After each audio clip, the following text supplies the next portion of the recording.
1987 সালের 24 মে কানাডার ওন্টারিও শহরে ঘুমাচ্ছিলেন কেনেথ পার্ক নামের এক ব্যক্তি জীবনে জুয়ায় সর্বস্ব হারিয়ে এলোমেলো জীবন পার করছিলেন পার্ক। তার পরিকল্পনা ছিল পরদিন সকালে তিনি শ্বশুরবাড়ি যাবেন এবং শাশুড়ির কাছে আর্থিক সাহায্য চাইবেন। কিন্তু এর মাঝে ঘটে গেল এক অদ্ভুত ঘটনা, যা শুনলে আটকে উঠবেন যে কেউ। রাত 1:30টায় হঠাৎই বিছানা থেকে উঠে নিজের গাড়িতে চেপে বসেন পার্ক। গভীর রাতে 22 কিলোমিটার রাস্তা চালিয়ে পৌঁছে যান শ্বশুরবাড়ি। কিন্তু অবাক করার বিষয়, এই পুরো কাজটি তিনি করলেন ঘুমের মধ্যে। ঘটনার শেষ এখানেই নয়, এরপর যা ঘটে তা জেনে অবাক বনে যায় গোটা বিশ্ব।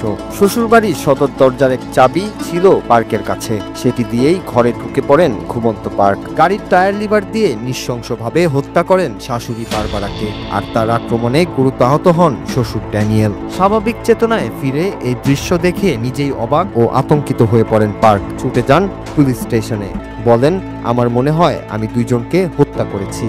ঘটনার বর্ণনা শুনে ঘটনাস্থলে ছুটে যায় পুলিশের একটি দল। উদ্ধার করা হয় পার্কের শাশুড়ির মৃতদেহ, আর গুরুতর আহত শ্বশুরকেও পাঠানো হয় হাসপাতালে। হত্যার দায়ে আটক হন পার্ক। এই ঘটনা চাঞ্চল্য সৃষ্টি করে গোটা কানাডায়। বিচার কার্য শুরু হতেই একের পর এক চমক ঘটে আদালতে। ঘুমন্ত অবস্থায় মানুষ খুনের এই ঘটনা আদালতকেও দাঁড় করায় এক ভিন্ন বাস্তবতার মুখোমুখি। বিচারের সময় পার্ক দাবি করেন যে তিনি অটোমাটিজমের অবস্থায় ছিলেন, অর্থাৎ তার শরীর ও মস্তিষ্ক কোনোটিই তার নিয়ন্ত্রণে ছিল না।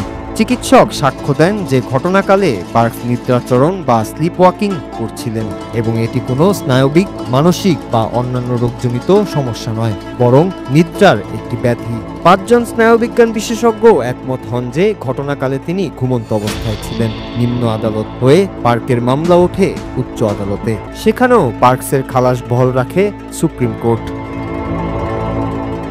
পার্কসের এই ঘটনা নিয়ে পরবর্তীতে একাধিক সময়ে বিতর্ক তৈরি হলেও বিজ্ঞানীদের দেয়া তথ্য মতে এমন সব চাঞ্চল্যকর ঘটনা ঘটে যেখান থেকে জানা যায় ঘুমের মধ্যেও নিজের নিয়ন্ত্রণ হারিয়ে যে কোনো কিছু করে ফেলতে পারে একজন মানুষ। এই সমস্যাটি দেখা দেয় যখন মস্তিষ্কের একটা অংশ ঘুমিয়ে পড়লেও আরেক অংশ জাগ্রত থাকে। তখন এক রহস্যময় প্রক্রিয়ায় মানুষ প্রবেশ করে এক অদ্ভুত জগতে, যেন স্বপ্ন ও বাস্তবতা এক হয়ে সৃষ্টি হয় আলাদা একটা দুনিয়া, যেখানে স্বপ্নের মতোই নিয়ন্ত্রণহীন হয়ে পড়ে মানুষ।